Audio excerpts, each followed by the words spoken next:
யோவான் எழுதின சுவிசேஷம் 18ஆம் அதிகாரம். இயேசு இவைகளை சொன்ன பின்பு தம்முடைய சீஷருடனே கூட கெதரோன் என்னும் ஆற்றுக்கு அப்புறம் போனார்.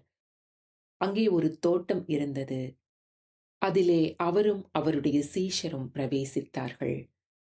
இயேசு தம்முடைய சீஷருடனே கூட அடிக்கடி அங்கே போயிருந்தபடியினால் அவரை காட்டிக் கொடுக்கிற யூதாசும் அந்த இடத்தை அறிந்திருந்தான். யூதாஸ் போர் சேவகரின் கூட்டத்தையும் பிரதான ஆசாரியர் பரிசேயர் என்பவர்களால் அனுப்பப்பட்ட ஊழியக்காரரையும் கூட்டிக் கொண்டு பந்தங்களோடும் தீவெட்டிகளோடும் ஆயுதங்களோடும் அவ்விடத்திற்கு வந்தான். இயேசு தமக்கு நேரிடப் போகிற எல்லாவற்றையும் அறிந்து எதிர்கொண்டு போய் அவர்களை நோக்கி, யாரை தேடுகிறீர்கள் என்றார். அவருக்கு அவர்கள் பிரதியுத்தரமாக, நசரேயனாகிய இயேசுவை தேடுகிறோம் என்றார்கள். அதற்கு இயேசு, நான்தான் என்றார். அவரை காட்டிக் கொடுத்த யூதாசும் அவர்களுடனே கூட நின்றான். நான் தான் என்று அவர் அவர்களிடத்திலே சொன்னவுடனே அவர்கள் பின்னிட்டு தரையிலே விழுந்தார்கள். அவர் மறுபடியும் அவர்களை நோக்கி, யாரை தேடுகிறீர்கள் என்று கேட்டார். அவர்கள் நசரேயனாகிய இயேசுவை தேடுகிறோம் என்றார்கள். இயேசு பிரதியுத்தரமாக, நான் தான் என்று உங்களுக்கு சொன்னேனே, என்னை தேடுகிறதுண்டானால் இவர்களை போக விடுங்கள் என்றார். நீர் எனக்கு தந்தவர்களில் ஒருவனையும் நான் இழந்து போகவில்லை என்று அவர் சொல்லிய வசனம் நிறைவேறத்தக்கதாக இப்படி நடந்தது. அப்பொழுது சீமோன் பேதுரு தன்னிடத்திலிருந்த பட்டயத்தை உருவி பிரதான ஆசாரியனுடைய வேலைக்காரனை வலது காதார வெட்டினான். அந்த வேலைக்காரனுக்கு மல்குஸ் என்று பெயர். அப்பொழுது இயேசு பேதுருவை நோக்கி, உன் பட்டயத்தை உறையிலே போடு. பிதா எனக்கு கொடுத்த பாத்திரத்தில் நான் பானம் பண்ணாதிருப்பேனோ என்றார்.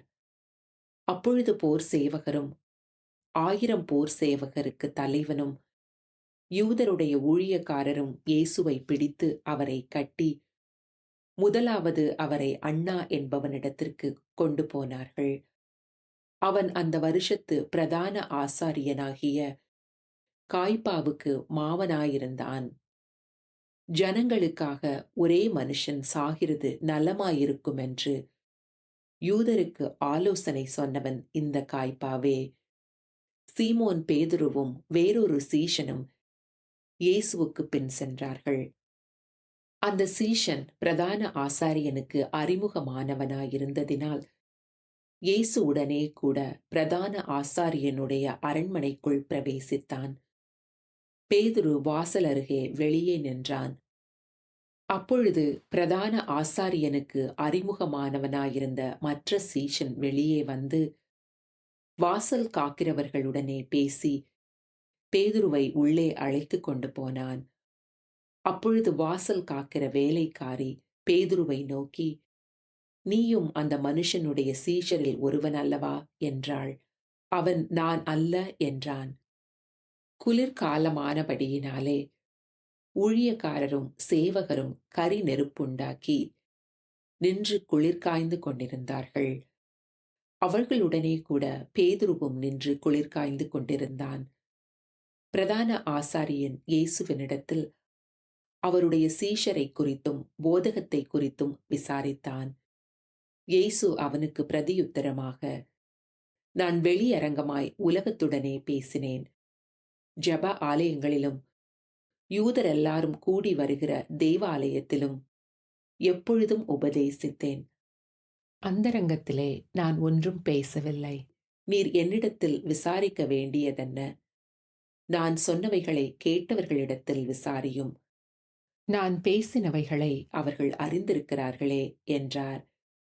இப்படி அவர் சொன்னபோது சமீபத்தில் நின்ற சேவகரில் ஒருவன், பிரதான ஆசாரியனுக்கு இப்படியா உத்தரவு சொல்லுகிறது என்று இயேசுவை ஒரு அறை அறைந்தான். இயேசு அவனை நோக்கி, நான் தகாத விதமாய் பேசினதுண்டானால் தகாததை ஒப்புவி. நான் தகுதியாய் பேசினேனேயாகில் என்னை ஏன் அடிக்கிறாய் என்றார். பின்பு அன்னா என்பவன், பிரதான ஆசாரியனாகிய காய்பாவினிடத்திற்கு அவரை கட்டுண்டவராக அனுப்பினான். சீமோன் பேதுரு நின்று குளிர் காய்ந்து கொண்டிருந்தான். அப்பொழுது சிலர் அவனை நோக்கி, நீயும் அவனுடைய சீஷரில் ஒருவன் அல்லவா என்றார்கள். அவன், நான் அல்ல என்று மறுதலித்தான். பிரதான ஆசாரியனுடைய வேலைக்காரரில் பேதுரு காதார வெட்டினவனுக்கு இனத்தானாகிய ஒருவன் அவனை நோக்கி, நான் உன்னை அவனுடனே கூட தோட்டத்திலே காணவில்லையா என்றான். அப்பொழுது பேதுரு மறுபடியும் மறுதலித்தான். உடனே சேவல் கூவிற்று. அவர்கள் காய்பாவினிடத்திலிருந்து இயேசுவை தேசாதிபதியின் அரண்மனைக்கு கொண்டு போனார்கள். அப்பொழுது விடியற்காலமாயிருந்தது. தீட்டுப்படாமல் பஸ்காவை புசிக்கத்தக்கதாக அவர்கள் தேசாதிபதியின் அரண்மனைக்குள் பிரவேசியாதிருந்தார்கள். ஆதலால் பிலாத்து அவர்களிடத்தில் வெளியே வந்து, இந்த மனுஷன் மேல் என்ன குற்றஞ்சாட்டுகிறீர்கள் என்றான். அவர்கள் அவனுக்கு பிரதியுத்தரமாக, இவன் குற்றவாளியாயிராவிட்டால் இவனை உம்மிடத்தில் ஒப்புக் கொடுக்க மாட்டோம் என்றார்கள்.